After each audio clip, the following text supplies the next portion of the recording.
Hello, I would like to welcome everyone to Liberty Starship, where we go beyond the typical terrestrial talk. I am Eric Alexander, along with Peter Maines. Together, we are your crew and invite you to join us on the journey to discuss politics and current events. And with that, we're going to start out right off the bat with our daily distraction. I finally upgraded the graphic here because we're basically down to one daily distraction per episode. And we'll grab the article for you here. All right, so this is from the Military Times Observation Post. Title reads, Space Force sitcom starring Steve Carell landing on Netflix in May. This article is dated 3 years ago, or actually 3 days ago, 3 days ago.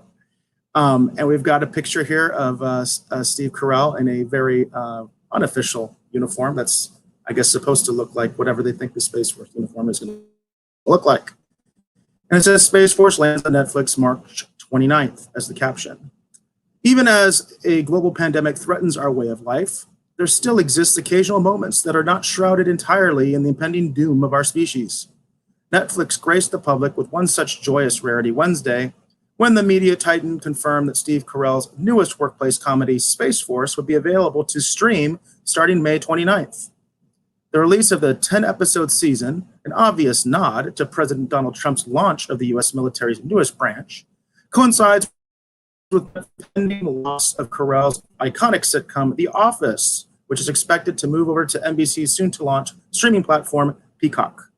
Space Force, co-created by Carell and Greg Daniels, the man who brought us the American version of The Office, centers on the exploits of four-star General Mark R.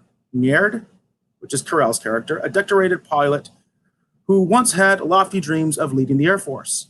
Much to his chagrin, Nierd is instead appointed as the head of the military's sixth branch, a service whose mission is, quote, to defend satellites from attack and, quote, perform other space-related tasks or something, the show's teaser trailer says.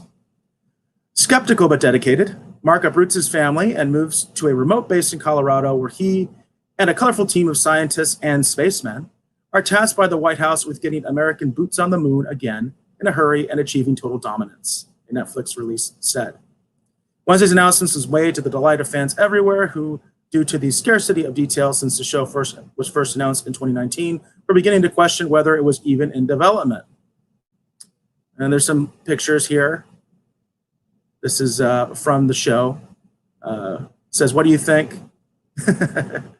This was some kind of joke. Space Force is coming May 29th. And we can also see that Gwyneth Paltrow is supposed to be joining the cast, along with some other fairly big names. So, Peter, had you heard about this show that's coming out on Netflix? Yeah, I did hear about the show. I'm hoping they bring back Kevin from The Office, but we'll see. Of course, a lot of people are already saying that this is going to be The Office, in space or something along those lines.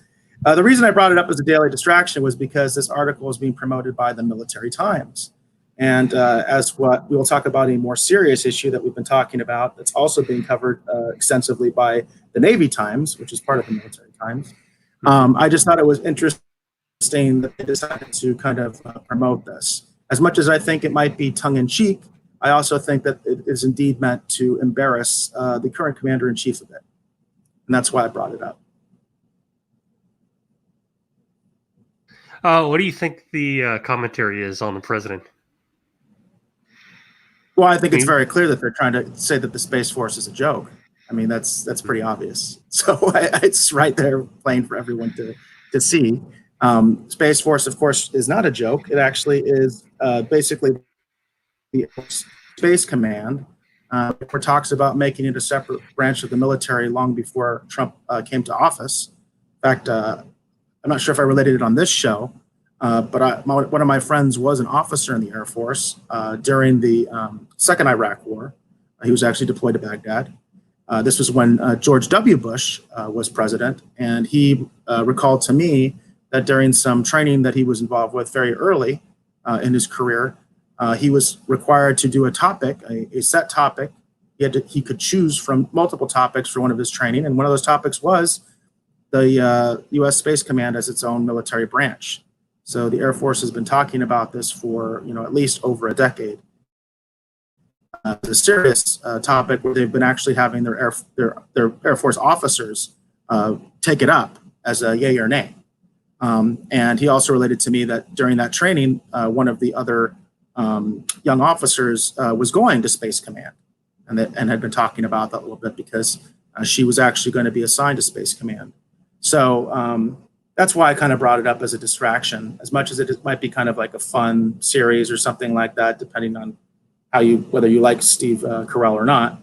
I just thought it was interesting that the military is kind of promoting it because I do think that there's a bit of there's a bit of bias on their editorial board as far as some anti-Trump sentiment.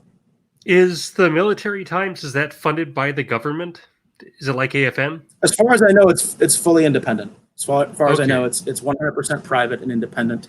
But it is widely circulated on military bases.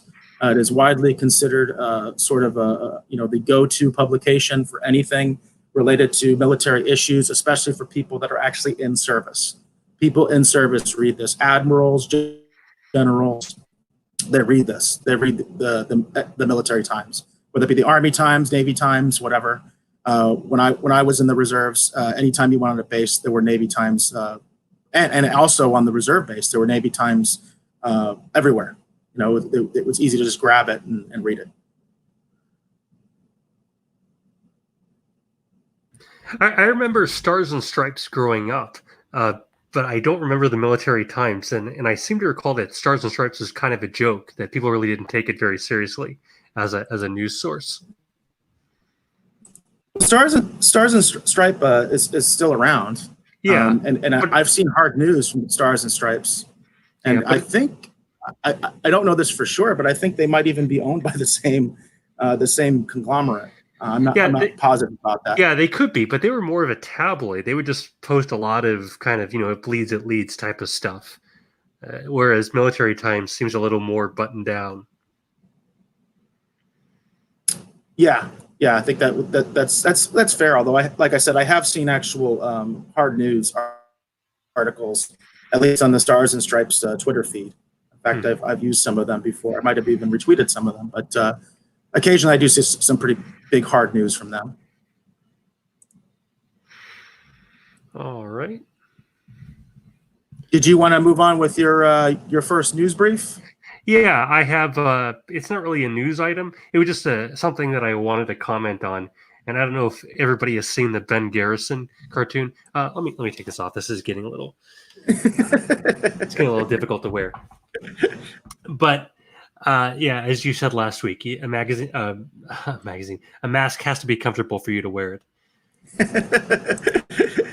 Yeah. So this cartoon right there. Yeah. So this cartoon by Ben Garrison, I don't know if you've seen it. I've seen it posted probably a dozen times so far, and it shows, if you're just listening to the podcast, it shows Bill Gates taking a look at a plan. You have steps 1 through 666, and he's saying, "We're here." And the steps are: number 1, fear. And you have Edward Munch's scream and a picture of the coronavirus. Step 2, information control and censorship. Step 3, shutdown and social distancing, as though this is part of Bill Gates' plan. Blame President Trump, martial law and checkpoints, and mandatory vaccine rollout. So, I had a lot of comments on this. That, first of all, does he really believe that Bill Gates is behind the coronavirus panic? It doesn't. To say it strains credulity is to undersell it. This is absolutely ridiculous, and it's everything that makes the right, I think, look ridiculous at times. The paranoia, the willingness to buy into ridiculous conspiracy theories, the fact that he thinks that Bill Gates or a group of people led by Bill Gates are plotting coronavirus in order to embarrass the president or blame the president. And here's the real kicker. Step 5 of this alleged plan is martial law and checkpoints. Now, if we imposed actual martial law, not the National Guard, but we had the actual U.S. military out there enforcing martial law, who would order that?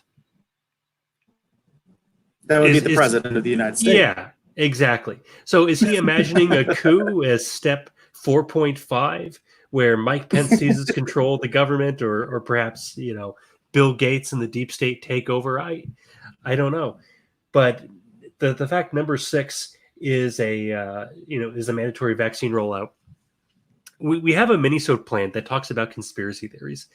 And so this is something that I think is really important to understand.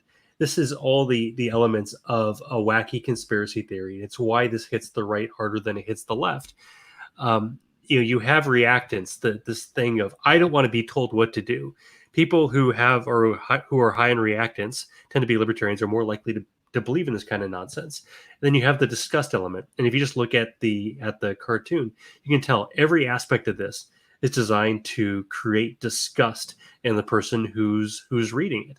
Bill Gates is portrayed as this kind of evil-looking gnomish figure. The use of Edward Munch's scream, the vaccine, it's all meant to be scary. It's absolutely ridiculous. And I understand that he's using creative license here to paint a picture of what he thinks is happening, but this makes absolutely no sense as a political cartoon, unless you do believe in some kind of wacky conspiracy. I've thought about this. Like, well, okay, let's take it out of the realm of conspiracy. What is he trying to say here? And I think he believes that the CDC or the WHO or Bill Gates and George Soros are really planning this coronavirus pandemic. It just makes me so frustrated. And the fact that I've seen a number of people say, "Oh, I don't want Bill Gates to give me vaccines." Bill Gates isn't giving you vaccines, okay? Bill Gates isn't a scientist. Bill Gates isn't in his lab cooking up vaccines. That's not how it works. Bill Gates has given a lot of his money to make sure that children in India are vaccinated against contagious diseases that every American child is already vaccinated against. Diseases that every American child doesn't have to worry about getting, like polio and measles. And, the fact that this is being used to, I'm not saying that everything Bill Gates has ever done is correct, that all of his activism is something I agree with. But to go after him for vaccinating poor children in the third world just makes people on the right look like absolute lunatics. And what's the point? Who benefits from all of this? I think you definitely have some of the anti-vaxxer crowd, but I think the other side of it, the more serious side of it, is a lot of people, like myself included, I'm like, I don't really care what Bill Gates has to say about any of this. And I don't know why he's getting so much airtime. I would much rather talk to somebody else other than Bill Gates about what his opinion is of the virus and what he plans to do about it, because I really don't care.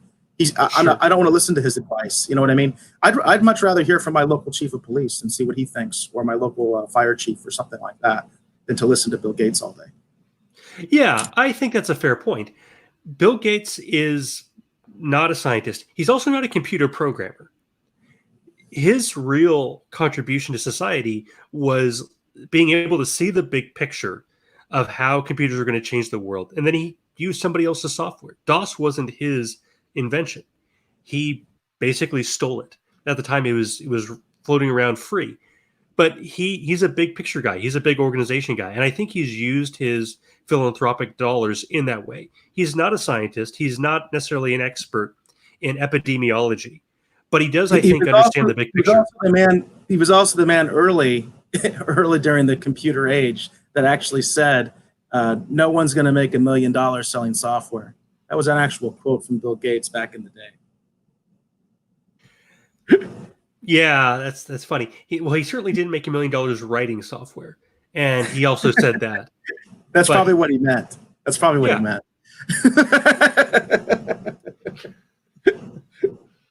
And he was right.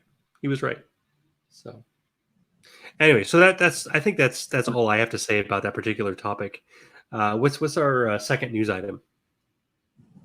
All right. Well, I needed to do a follow-up because we did extensively cover the whole story with the USS Theodore Roosevelt. So unfortunately, I do have to update this, and I say unfortunately because we've got some bad news out of this whole situation. This is the latest wrinkle in the USS Theodore Roosevelt story. This is from the Navy Times. Headline reads, "Sailor from Theodore Roosevelt has died of COVID-19 complications." This article is only from 6 hours ago. Says a sailor assigned to the aircraft carrier Theodore Roosevelt died after being admitted to an intensive care unit in Guam last week for coronavirus complications. This is the first such death of a sailor from the vessel. So this is a grim milestone. For those that don't know, the Theodore Roosevelt had an extensive coronavirus COVID-19 outbreak. And eventually what happened was the captain was actually fired because he had made some remarks about evacuating the ship, and those remarks were leaked to the press. And then what happened after that was the acting secretary of the Navy went ahead and blasted the captain on the aircraft carrier's PA system, calling him naive and stupid.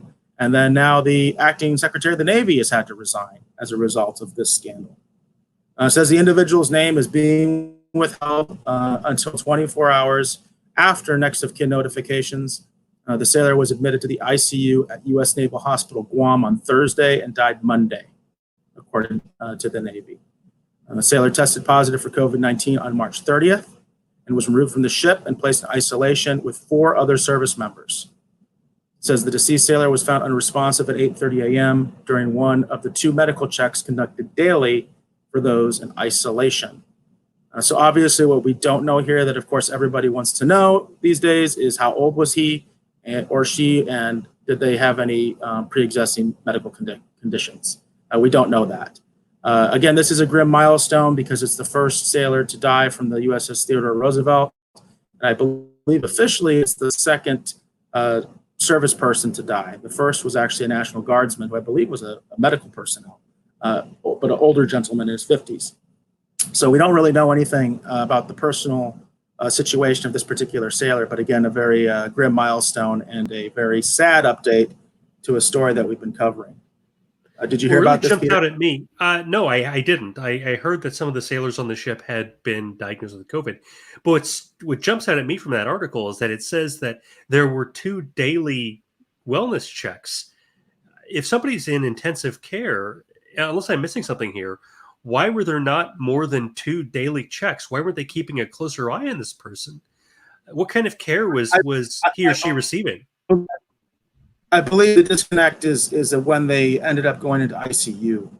So I'm thinking that they because I know for a fact, because I've seen images of it, that initially they were, if you were healthy, if you weren't showing any of the, the shortness of breath seems to be the big barometer of when you need to have an extra level of care. That seems to be pretty universal. And so I know initially, at least, a lot of these sailors were simply put in hotels and people were just checking on them and they were in isolation. Because they were relatively healthy, and we're talking about relatively large numbers too. Yeah, there's only so many beds in the hospital, so they were, a lot of these sailors, they were in hotel rooms and being checked on. And I don't know if that was the case with this particular sailor or not, but that would be my guess based on what you just said. And then eventually, when they found that the sailor was unresponsive, that's when they sent him to the U.S. Naval Hospital in Guam for intensive care. So that's I think where the disconnect is there. Boy, that is sad. Yes, it is. Yes, it is. And as I mentioned, the entire story has taken quite a few twists and turns. Even President Trump, I know, recently and said that he was looking at possibly reinstating the captain, that he, quote unquote, made. Everybody makes mistakes. That was basically what President Trump said about it. So we'll see what happens there. This is again part of that ongoing saga also of the whole issue of the Secretary of the Navy basically being pushed out after the whole Trident incident, I guess I'll call it, with the Navy SEAL, where Donald Trump stepped in and said, "Can't take this guy's Trident away because he was acquitted," and that's a big flap, and I think that's still contributing to this whole situation right now. As of right now, the new acting Secretary of the Navy is the former Undersecretary of the Army. So they still haven't gotten someone to fill the position permanently. And that's another story that I'll be monitoring as far as what's going to be happening there.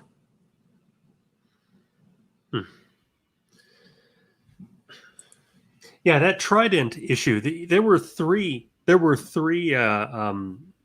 Servicemen who were pardoned in that for varying offenses, and so this is a real feud going on between Trump and the military establishment.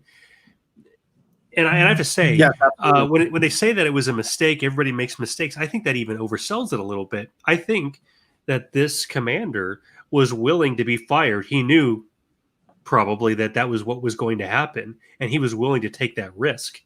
Not even that risk. I think he was willing to sacrifice himself, fall on his sword, so to speak, because he didn't like what was going on. It's very possible. Yeah. It's very possible. You had another story as well, right, for our news briefs? I did. Yeah, this one is called "This Pandemic Will Lead to Social Revolutions." It's on Bloomberg, and this is something that we've talked about in previous episodes. We talked about it in the Iran episode, that when something like this happens, when you have an epidemic, we can talk about how many people are going to die. We can talk about what the cost is going to be to the economy. We can talk about the sort of first order effects. But what this can do is shake things loose politically. Now, in Hong Kong, there was sort of a revolution going on in the streets right before Corona broke out. And now everybody is indoors. That's been put on the back burner. That's been brought to a complete halt. But once the smoke clears, once we're past this epidemic, once basically either everybody has it or we have herd immunity or we've somehow come to grips with this, we're going to see a lot of political turmoil. Maybe not in the United States, although I wouldn't rule it out. Certainly if it gets worse, because we still don't have an exit strategy for how we're going to deal with the lockdowns. You and I have talked about the South Korean model that focuses a lot on track and trace and heavy testing, and we're just not doing that right now. We're not testing in nearly the numbers that we need to be. And so we have people who are going to be locked up in their houses, essentially. We have people who've lost their jobs. And this is affecting the poor disproportionately. Now, a lot of Republicans, including myself, laughed when we started hearing Democrats say that this was affecting Black and Hispanic Americans more than whites. But now we're seeing that the numbers are in, and it's clear Blacks and Hispanics are twice as likely to die from coronavirus in the United States. And that's perhaps, I'm sort of speculating here because I don't have the data. I don't have proof of the causality, but I strongly suspect it has to do with the jobs that people have. If you work at an office job that you can do from your desk, then you can use Zoom. You can, just work from your home computer, from your home office, and it's not a big deal. But if you are, say, driving an Amazon delivery truck, if you're working a job where you're in contact with the public, then you're exposed to much more risk. You and I talked about, I think off the air last week, that you go to fast food places. A lot of fast food places, people aren't wearing masks. Why is that happening? Because they're not being provided with it, and there are no guidelines. There's no requirements. They're just being sort of thrown out there. And a lot of people, let's face it, they're going to fast food. They're going to drive through, and the people at the restaurant don't have PPE. It's just like the people working in grocery stores. It's just like the doctors and nurses and police officers who are out there facing the public. Now we're starting to get PPE to our police officers, but we need to get it to everybody who is working. This is this. So anyway, I don't disagree with that. Obviously, I'm a big advocate of masks for all, but I do want to mention that there is evidence that vitamin D deficiency might actually be the bigger issue. In fact, I've tried to bring that up with anybody that would hopefully listen to me, but of course, it's hard to get national figures like the Surgeon General to address that. I'm reading a study right in front of my face that talks about how vitamin D, lack of vitamin D, causes problems in respiratory health, and this is an angle that I'll actually be researching more as time goes by. Okay, and they think that's the reason behind the disparity, the class and racial disparity here in the United States. No, they, being the authorities, aren't taking this seriously at all. This is Oh, I something see. that I've discovered in my own research and also with some of the other sources that I use to get information. People, by the way, that have been talking about this pandemic long before the Surgeon General was, or Dr. Fauci, or any of these people were talking about or taking it seriously. There were others that were, and were trying to warn us. And that's the kind of people that I try to listen to. And they have brought up this vitamin D issue. Because there's a theory that says the only reason that you are white, Peter, is because of vitamin D, because as a white person, you process vitamin D better than a darker skinned person. That is the actual evolutionary adaptation of why white people exist. It's a theory, and it's backed up by the evidence that apparently people of color do not process vitamin D as well as lighter skinned people do. So if you think about all these people that are stuck at home and they are not going outside and getting the vitamin D that they naturally can get from the sun, and they're staying in houses, that would actually make sense that they would be hit harder than, say, white people who do process vitamin D more easily and therefore don't need to be outside as much. That's really interesting. I hadn't even thought of that point. Wow. It's not being brought up. That's my point. It's not being brought up in the mainstream media at all. So yeah, and as this continues, we need to ask again, what are going to be the second order effects? If people are thrown out of work, that can cause social unrest because people can riot simply because there aren't enough jobs, there's not enough food, we've talked about the supply chain being affected, that we don't really know what to do about trucking because truckers are exposed in all of this. If they get sick, well, somebody needs to drive that truck if that food is going to get to the next location. You have the fact that a lot of our supply chains are built on the fact that you have, for example, people who deliver food to restaurants maybe aren't set up to deliver those to grocery stores. They would have to rework their business model to serve grocery stores with the same supplies as they would serve restaurants, if that makes sense. Same thing with toilet paper. We have a lot of toilet paper that's produced on huge rolls, which is suitable for, say, an office or a public restroom, but it's not suitable for your home because you're a home dispenser. So there are all these knock-on effects to what's going on with coronavirus. But perhaps the most serious one would be if people do start dying in serious numbers. And right now we've only had about, I want to say 15,000 Americans, 15 or 20,000 Americans die from this. So hopefully we don't see a huge increase. I think we might be starting to see this wave crest a little bit.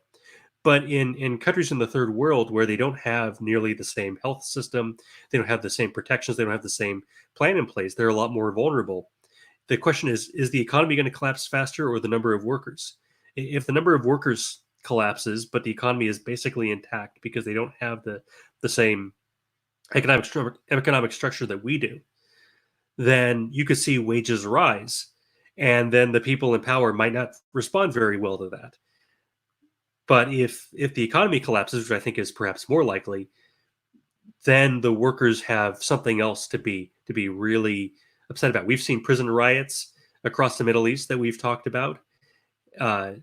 In Brazil, people are banging pots and pans, which is something in Latin America, which oftentimes in Chile, for example, preceded the revolution against Allende, was banging pots and pans. It's a well-known idiom, if you will, in Latin America for revolution. And you have countries like Bolivia that we're starting to hear, not just Venezuela or Cuba or countries like that, the places where you might expect that there would already be discontent, but we're starting to see in Bolivia, a country that we don't really hear very much about, that we're starting to hear about discontent. And again, once this shakes out, we aren't at the end of this by any stretch. We have no idea how this is really going to affect the third world, and we can expect it's going to get a lot uglier. So that's all I have to say on that topic. Well, it does kind of segue a little bit into my main topic because we are talking about political instability after all. And this is a follow-up from are reporting on Iran, and whether Iran was sort of a roadmap of things to come. And well, we do have some things happening here. The 10th Amendment is trending right now. It's trending for basically because of a tweet by Donald Trump. That tends to be what happens. The president tweets something, and then all of a sudden he gets people riled up, and they start hitting the Twitter. And specifically, what Trump was talking about this time was who makes the call about opening America back up again. Is it your governors or the president? And the president says it's his call. That's what his tweet basically said. That it's his call whether, how and when we open up our economy, open up our country back for business. So this is causing the 10th Amendment to trend because a lot of people, ironically, a lot of people on the left are taking this up and saying, well, Mr. President, are you aware of the 10th Amendment? And quite frankly, I don't think a lot of these people themselves are aware of the 10th Amendment, except that somebody else told them that this was something to use against Donald Trump. But I wanted to bring up the fact that the 10th Amendment also works kind of with and in concert with the 14th Amendment.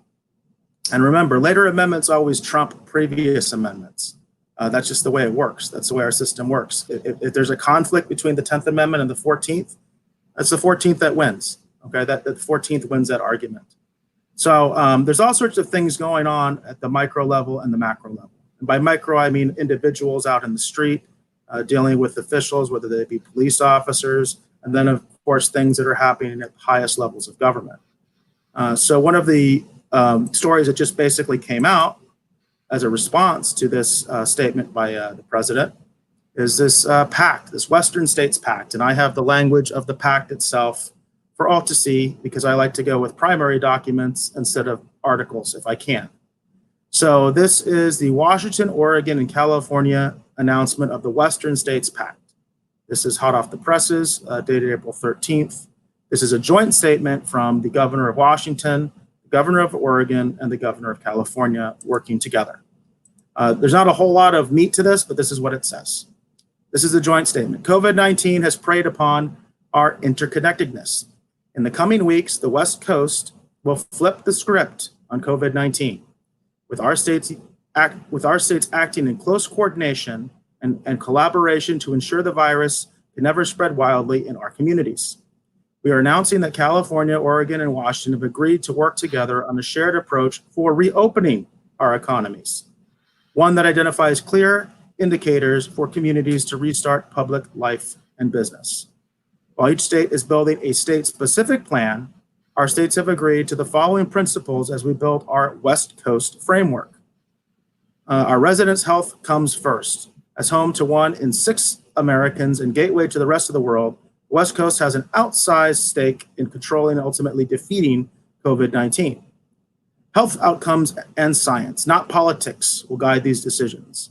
Modifications to our state's stay-at-home orders must be made based off our understanding of the total healthcare impacts of COVID-19, including the direct impact of the disease in our communities, the health impact of measures introduced to control the spread in communities, particularly felt by those already experiencing social disadvantage prior to COVID-19, and our healthcare system's ability to ensure care for those who may become sick with COVID-19 and other conditions. These efforts will be guided by data. We just see a decline in the rate of spread of the virus before large-scale reopening, and we will be working in coordination to identify the best metrics to guide this. Our states will only be effective by working together. Each state will work with its local leaders and communities within its borders to understand what's happening on the ground and adhere to our agreed upon approach. There's some more to the statement. It's a fairly brief statement, but basically it's again there's not a whole lot of meat to this. But what they're trying to establish is a regional framework to say that Washington, Oregon, and California are going to try to come up with some sort of a common solution to how we actually reopen the country, which that in and of itself is, of course, not a bad thing. It's not bad that that they're trying to come up with an approach, but they're doing so in a very specific context. They obviously want to try to beat the president to the punch and come up with their own plan before President Trump starts unveiling any kind of a plan as far as rolling us out of this COVID-19 posture and into a more free economy again, because so many businesses are closed. So on the one hand, it's common sense, but on the other hand, I think it's very political, and it's meant to kind of, like I said, beat the president at the pass, so that they can provide their own framework and their own advice as far as how we do this, how we get back to work. There's also a regional framework happening on the East Coast with like the tri-state area with New Jersey, New York, and Connecticut. And supposedly there are other states in the Northeast that are looking to join that compact. So what you're seeing is, of course, the two biggest states doing what the two biggest states do, and they're trying to get other states around them to rally behind them so that they can provide some sort of, quote unquote, regional leadership in the middle of this pandemic. The irony, of course, of this is that for months, it seems, well, I should say weeks, this has been an evolving situation very quickly. Many of the most prominent liberal and democratic governors have been after the president, telling him that he needs to take a sterner approach, a more, a more national approach, that shouldn't be regionalized. And yet they're doing exactly the opposite right now because they're afraid that Trump might reopen things too early. That's basically what it comes down to. And of course, we've talked about this, Pete. This stuff doesn't happen in a vacuum. There are definitely political agendas at work. As much as they might have the best interests of their people, quote unquote, there's also a political angle to this. It's no mystery why the only, or the majority, I shouldn't say only, because I don't know that for a fact, but the majority of states that are not in lockdown or have very, quote unquote, weak lockdowns are Republican states, and the states that have the much more severe lockdowns have Democratic governors. These are the places where they are doing the most stringent shelter-in-place orders. And as I like to do, I like to go to primary documents. And one of the orders that a lot of people are upset about right now is the one from Michigan, the order from Michigan from Governor Whitmer. And so I wanted to share the text of this and the part that has really gotten a lot of people upset. So here we talk about exceptions, for businesses that were allowed to stay open under the Michigan order from Governor Whitmer. And it says any store that remains open for in-person sales under Section 5 or 9, which is basically like grocery stores, of this order must do this. And so it establishes these guidelines related to, 6 feet, people 6 feet apart, these kinds of things, somewhat reasonable things. But then it gets into that for larger stores, they want to limit the number of customers in the store at one time, excluding employees, to 4 people per 1,000 per square feet of customer floor space. So the amount of customer floor space must be calculated to exclude store areas that are closed under subprovision 2 of this section. And this is section 2. Close areas of the store by cordoning them off, placing signs in aisles, posting prominent signs, removing goods from shelves, or other appropriate means that are dedicated to the following classes of goods. The first class of good that has been banned is carpet or flooring. The second one is furniture. The third one is the one that's got people outraged, which is garden centers and plant nurseries. And the last one is paint. Now, some people might be sitting there going, well, what's the problem? So she doesn't want you to sell carpets or flooring. She doesn't want you to sell furniture. She doesn't want you to sell garden items. She doesn't want you to sell paint. What's so bad about that? Well, garden centers and plant nurseries are where you get your seeds. That's where you can get seeds. And so in the middle of a pandemic that is affecting the food chain, this governor has actually ordered that you cannot sell seeds. And this is going all over the internet. They're showing pictures of Walmarts and Targets, which are still open because they sell groceries. And they've had to cordon off their garden center and other sections of their store because under this governor's order, they're not allowed to sell these things. I think it's appalling because obviously, gosh, during World War II, we had victory gardens. You know what I mean? People were encouraged to make their own food. And here we are looking at a situation where the food supply may be disrupted in many communities. and we're banning seeds. We're banning you from getting tools to create a garden. This is the best time to create a garden ever. This is something that's going to keep you in your home, at least keep you in your yard. It'll keep you away from people. It will occupy you, and it will help you feed your family if you make a garden right now. It's going to help you with stress. It's going to help you with all sorts of things. And then I would also add it from a practical standpoint, banning paint is also a bad idea because, again, that's something that can provide distraction. You could repaint your house right now. That would be a great project if you were you've been putting that off. If you're artistic or if you wanted to actually become artistic, painting is therapeutic. It's a good way to deal with this. And it just seems like this is just a really bad idea. And this is a great example of overreach and even incompetence by a state official when it comes to one of these executive orders. And so when we talk about the 10th Amendment, we would say the governor is fully within her rights to do this, right? The governor can do this because she's the governor under the 10th Amendment. Even things that would be prohibited by the Constitution don't necessarily apply to states, except we've got that pesky 14th Amendment.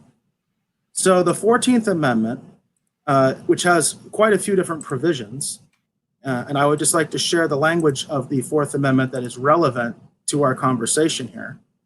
Because again, everybody's talking about the 10th Amendment, so hopefully you know what that is because it's been trending so much. And if you don't know what it is, then you shouldn't be commenting on it, should you? But anyway, let's just assume you do. So if we go down to the 14th Amendment, and this is from the Wikipedia article, but this is just the raw text. Section 1, this is the part that is important. This is what you guys all have to remember. All persons born or naturalized in the United States and subject to the jurisdiction thereof are citizens of the United States and of the state wherein they reside. No state shall make or enforce any law which shall abridge the privileges or immunities of citizens of the United States, nor shall any state deprive any person of life, liberty, the equal protection of the laws. So this is what we call the Due Process Clause and the Equal Protection Clause. This is what makes it apply to states, because prior to the 14th Amendment, this didn't apply to states. Prior to the 14th Amendment, if a state wanted to make a law against a church, they could do it. If they wanted to make a law against freedom of speech, they could do it. It was up to the states to decide how they wanted to interpret your quote unquote Bill of Rights. All right.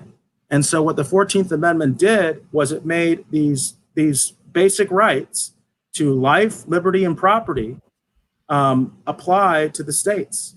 So the states now cannot deprive you of those things without due process of law. And is it potential that you might lose your life if you starve to death? I would argue it is. I would argue it very much is that you may lose your life if you starve to death. Because what they're trying to do is say you might lose your life to COVID-19. Well, I can tell you for a fact, you are much more likely to die from starvation than COVID-19, because COVID-19, everything, all the numbers that we're getting tells us that the majority of people that get COVID-19 do not die.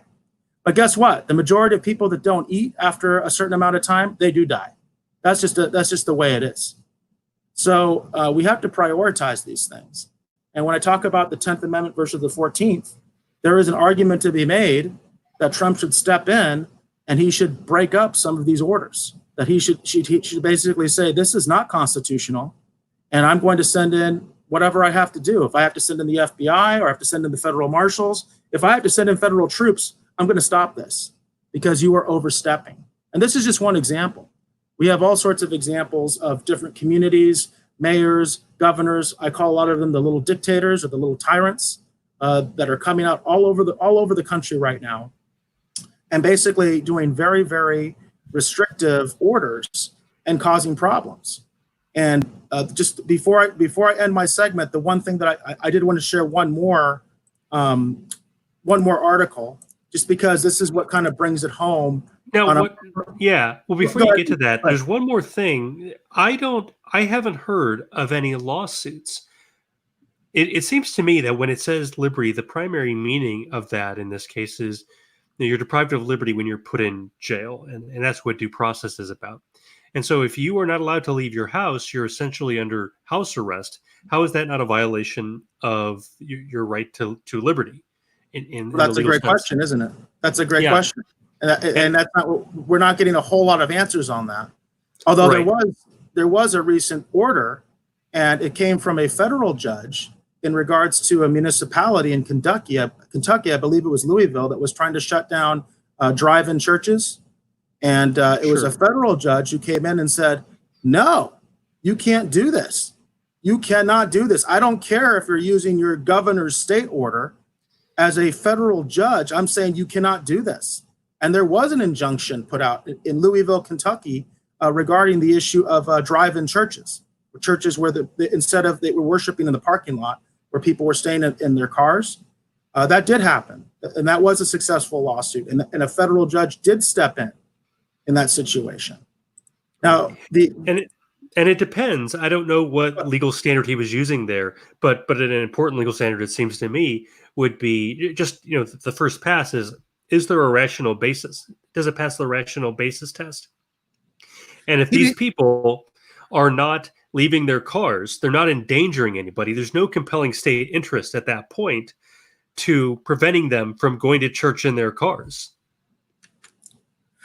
Right. Yeah, I think that was definitely part of it, because in Kentucky, his order does actually exempt in-person churches. For instance, in Arizona, that's not the case. In Arizona, there is no limitation to freedom of religion or assembly. Specifically, we went over that in a previous episode. In Arizona, that doesn't apply. But in Kentucky, they did ban in-person churches. They did ban gatherings over 10 people, including churches. And that's going to be a dicey issue as well. But what they tried to do was take it a step further in Louisville and say these drive-in churches couldn't function. And that's when the federal judge stepped in and said, no way. And in this article, I just wanted to bring up in the context of how this plays out in personal, on the street. And so this article is ABC News article. It says, father arrested for playing with daughter in park, citing coronavirus restrictions. And this is the video. You can see the video of this gentleman being arrested by his local police department. It says, in an incident caught on video, a former Colorado State Patrol trooper said he was handcuffed in front of his 6-year-old daughter on a near-empty softball field Sunday by Brighton, I hope I'm pronouncing that right, Brighton police officers enforcing social distance rules. It says the department apologized Tuesday afternoon, citing the incident, quote, this is a quote from the police department, as an overreach by our police officers. In other words, they admitted they made a mistake. And that's why I want to bring this to your attention, because the police department admits that these officers made a mistake. Now, what I wonder in a situation like this is, were the officers called there? Were they ordered there? Did one of their supervisors tell them that this stuff was going on and they were decided to do something? Did a citizen call on this man and his daughter and say, hey, they're violating the rules. You need to go do something? Those are the kind of questions I would be asking. That's the kind of questions I would advise you all to be asking, especially if you live in this community. Even though the department admitted that they were wrong in this particular instance, I would ask those hard questions. And I would ask of you as a citizen, because I don't know. I only see I saw the statement from this gentleman where he says that I was just minding my own business. But you can't tell from the video if he was just minding his own business. Was he mouthing off to the officers? Was he being an idiot? Was he being a jerk? Was he saying threatening things? You can't hear what he's saying in the video. So when you're approached with a situation like this, both sides have to keep their head. You have to realize that these officers are dealing with these very bad orders, in my opinion. Okay, they're trying to figure out the best way for them to quote unquote enforce them, because even the most liberal of these orders still has an enforcement mechanism in it. And there are going to be officers that make mistakes individually, but there's also officers that are going to make mistakes because your neighbor decided to sit you out. And you have to realize that these officers are coming to the call because somebody called them, because somebody told them to do something about it.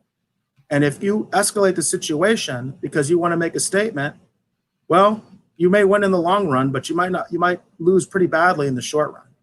So what I'm trying to call for. What do you mean? You could get your ass beat. How about that? So, let's just be practical. You know what I mean? So what I'm trying to say is be calm. And if you're faced with a situation like that, first of all, it's not going to be hard for you to figure out what your governor's order actually says. So you can actually look that up and see exactly how you stand in your state. And then you can look and see if your mayor has issued any kind of additional order and what they say, and go from there. And then when you if you're approached in a situation and you're being told that you're quote unquote violating the rules, you have every right to question, well, how am I violating the rules? But just try to engage in a positive conversation. Try not to be confrontational. I know for a fact, even in states that have very strict lockdown orders, officers are generally instructed to give a warning first. So you generally have the opportunity to simply walk away, and you can fight another day. You can record it, and you can put it all over social media if you want. But you can fight another day, and you're probably going to win that in court someday. So there are other ways to deal with this than to escalate the situation. And I'm not saying this man did, because I don't know. That's my point, is I don't know. That's why I don't like commenting on individual situations. But in this case, the police department admitted that the officers shouldn't have done what they did. So that's why I brought it up.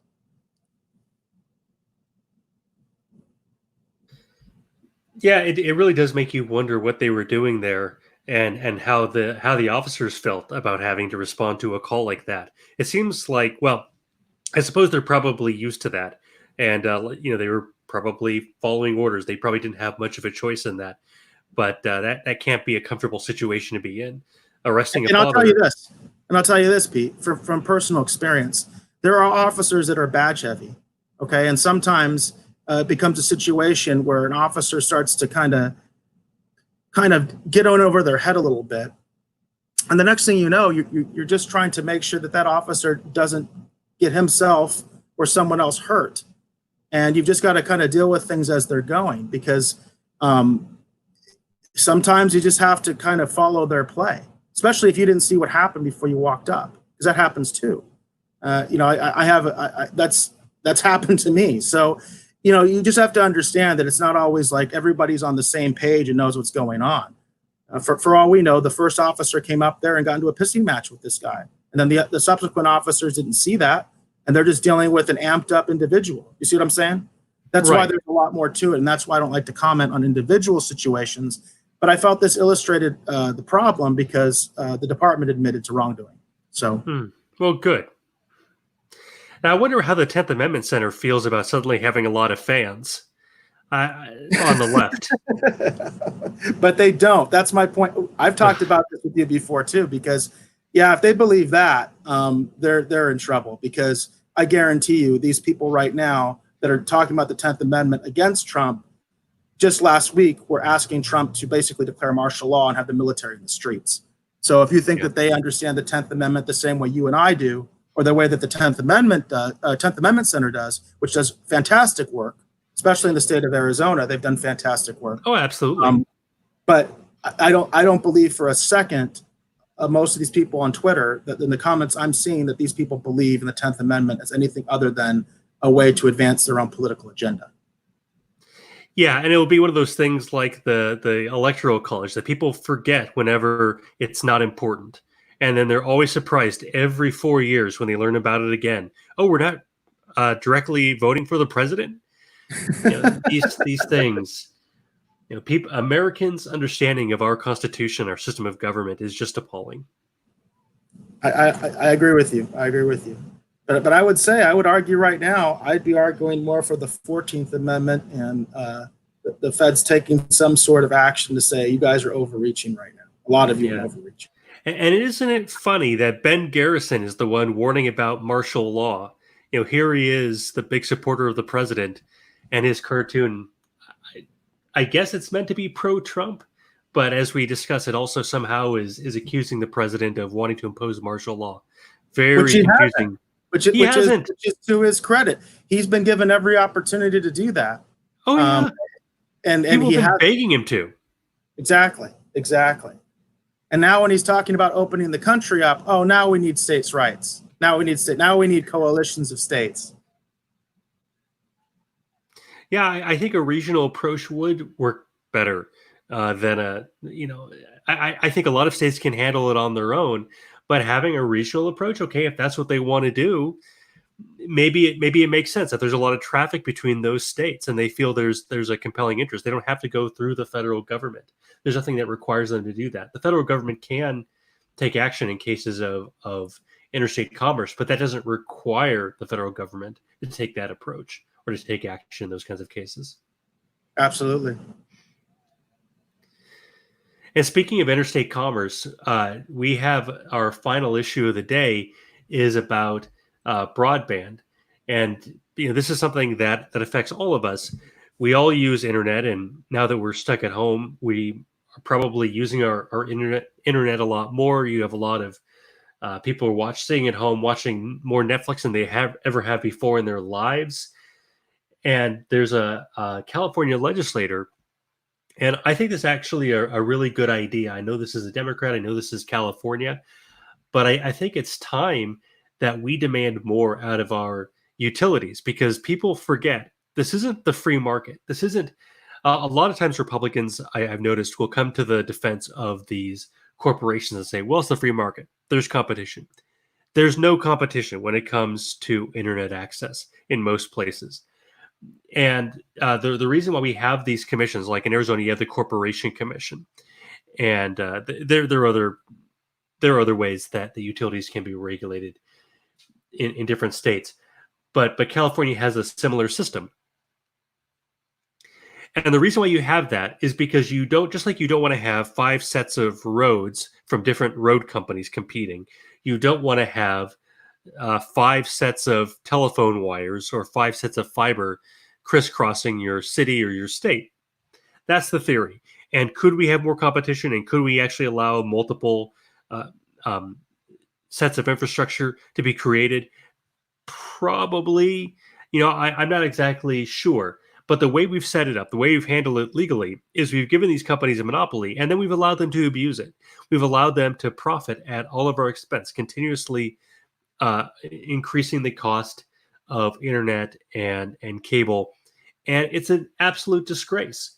And so I think there's a lot of good points in this article.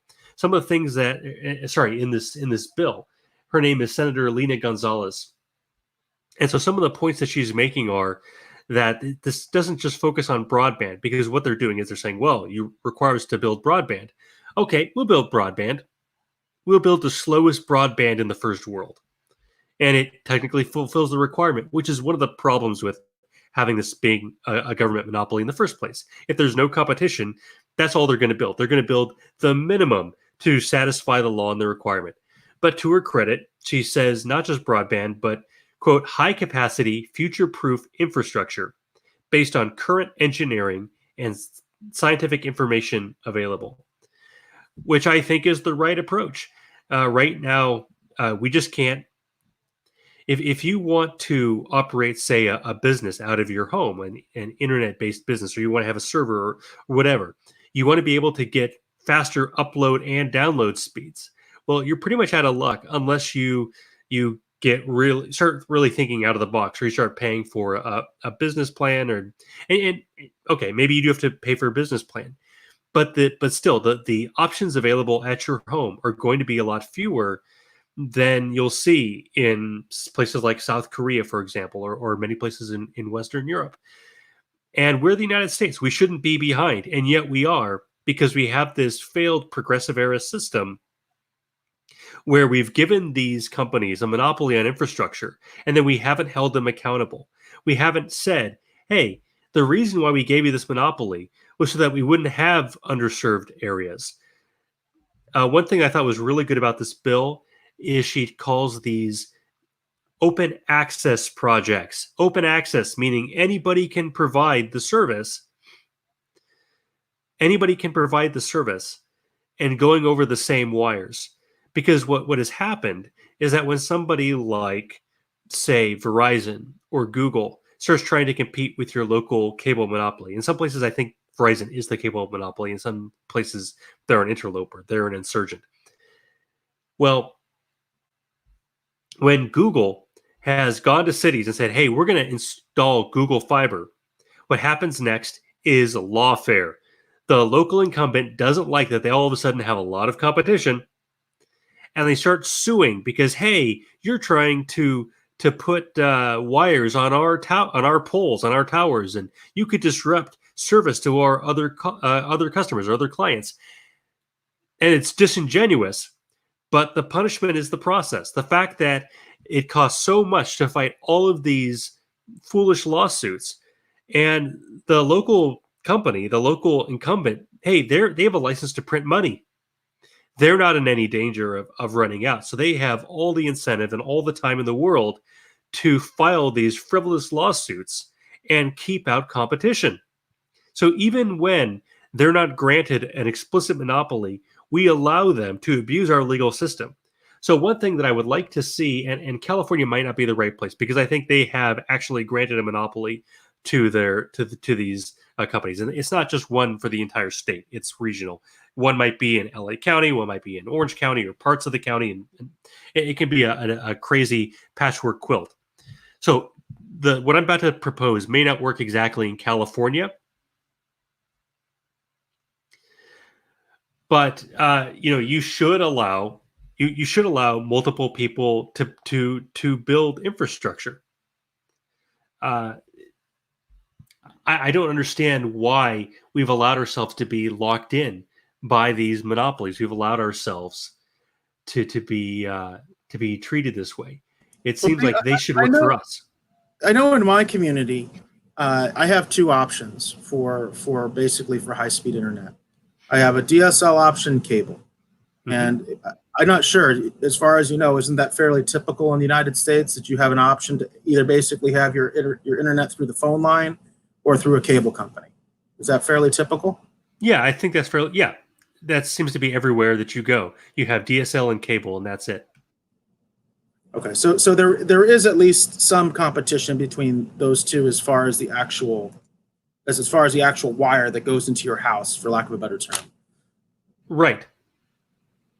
And so what should be happening is that, okay, there's only one company that's allowed to put that wire out, the cable. The reason why you have two is because the phone company was granted its own monopoly, and then they found out that they could serve internet access over those wires.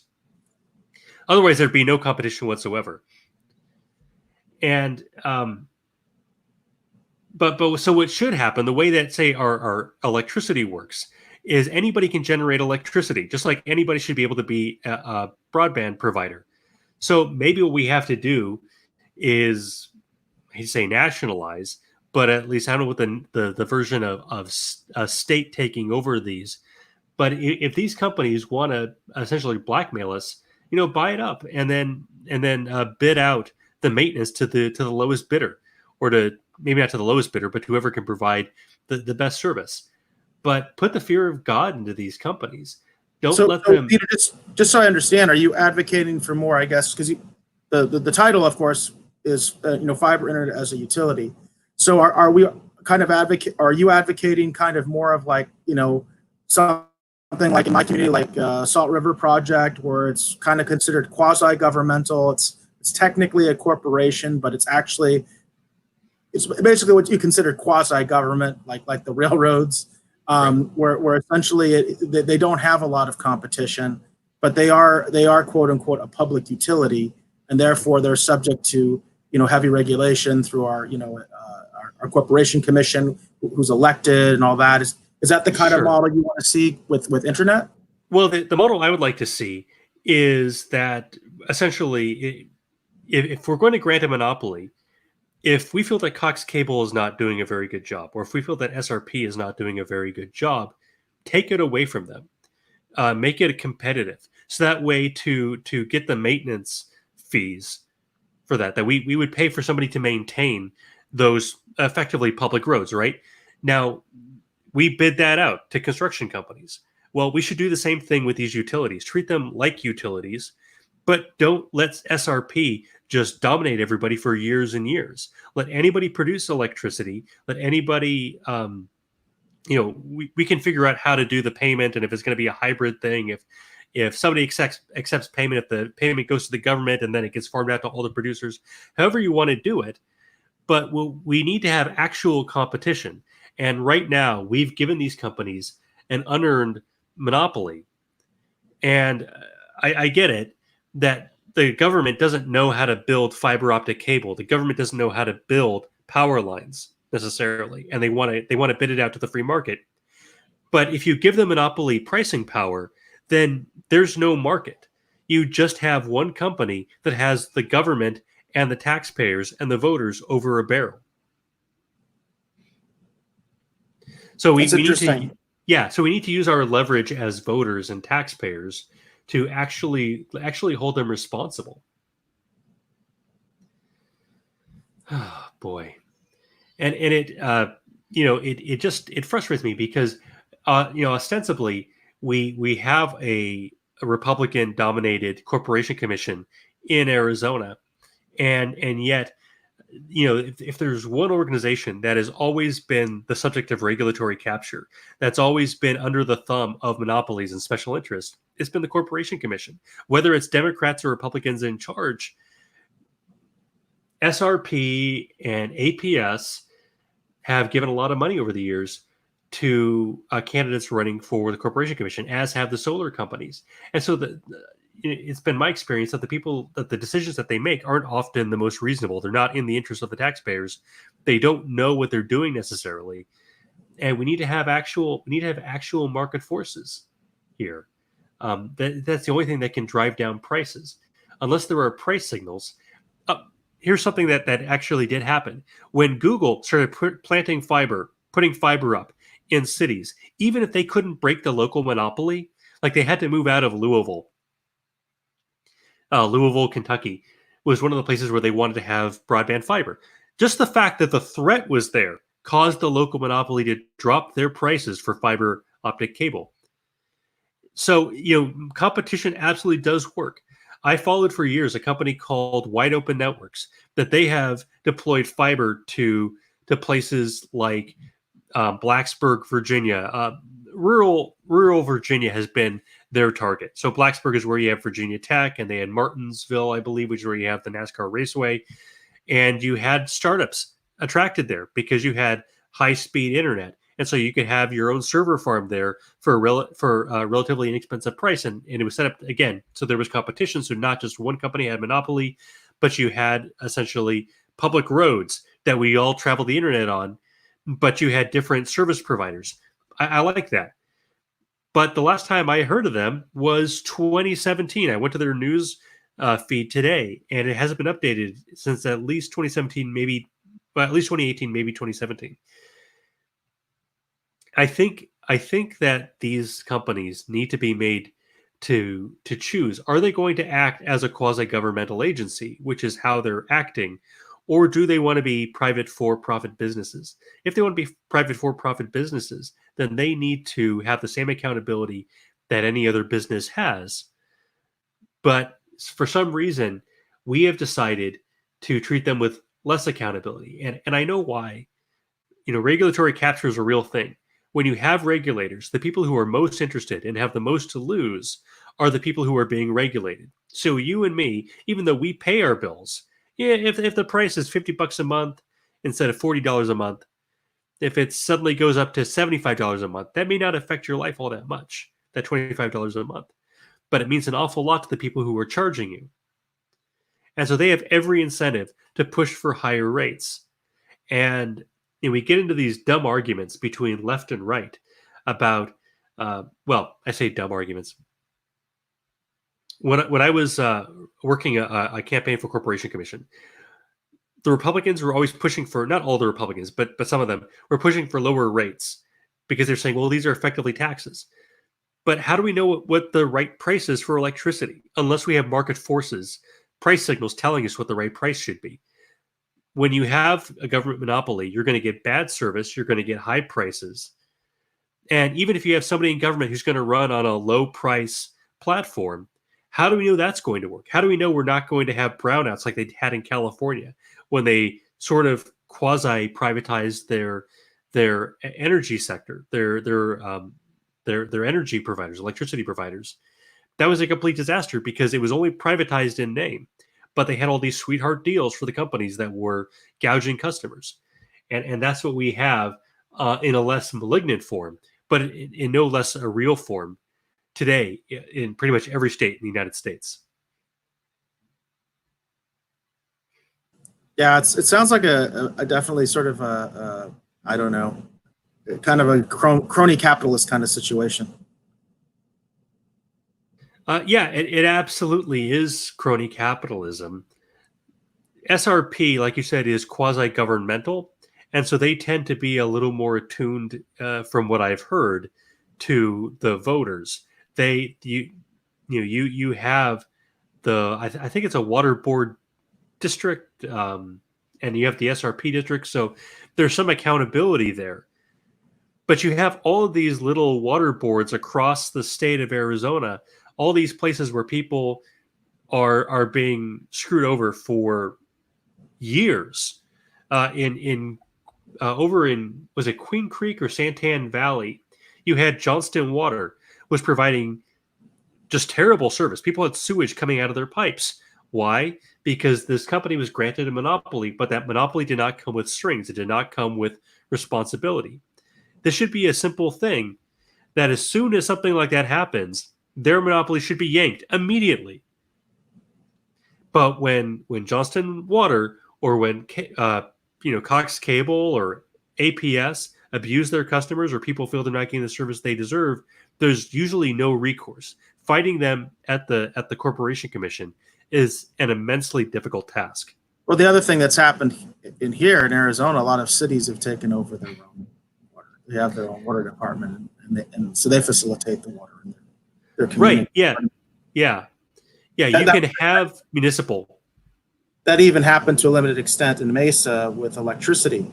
The entire city of Mesa doesn't have quote unquote Mesa Electric, but the older part of the city does, which basically means that the city of Mesa is maintaining the power lines and they're renting that electricity directly from the producer, be it SRP or whoever, APS, SRP. They buy the electricity from them and then deliver it to the customers directly. So they're sharing the infrastructure in a way. They don't own the power plant, but they own the lines that go to your house. Exactly, and that's a system that makes sense. And they can bid out the maintenance to other people. They can put out a bid and say, okay, how much is it going to cost you to maintain these wires? And find somebody who is reliable and a reasonable price, so that way they're not having to manage it themselves. There's no reason for the city to have to actually do it. They can have a municipal corporation, which I think makes sense, but outsource as much of that as possible so there's flexibility so that the taxpayers aren't beholden to a public union or to a private company.